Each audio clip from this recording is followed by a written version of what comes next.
हकीमुल उम्मत हज़रत मौलाना अशरफ अली थानवी रहमतुल्लाह अलैहिना बुज़ुर्ग अम्मगी वारी इबीरमे मदुदी बुज़ुर्ग अदुगी नुपी अदु यामने इशौ कन्बी इमुंग मनुंग मही लांगबी खतना चैनगनबी नुपी अम्मा ओइरम्मी मतम खुदिंग खतनदुनता लैरम्मी युमदे हेक चंगसिनबगा लानत बदवा तौबने अमदी खतना चैनबने हेक्ता तौवी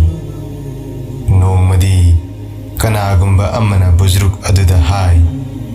अहिंग नुंथिल खतनदुनता लैगनबी अमसुंग इशौ कागनबी असिबु करीगी थमलिबनो तलाक पिथोखरो मदुदा बुज़ुर्ग अदुना हाय बहाय तलाक पीबदी यामना लाय पिनिंगबा मतमदा पीखिगी मरमदी नुपी असिदा फत्तबा गुन मयाम अमदी इफोंग फोंगना उनरे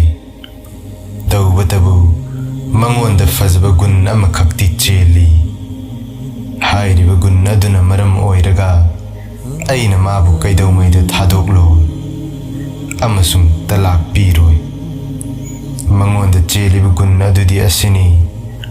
अल्लाह तालाना मंगोंदा हायबा इनबगी अमदी याथंगाकबगी फजरबा गुन अमा यावहनबीरी करिगुंबा अइहाक असि पुलिसना फारबा अदुगा सही यांखै जेलदा लैबा तारबा मतम अदुदा माबु अइना मफम अमदा फमहल्लमलगा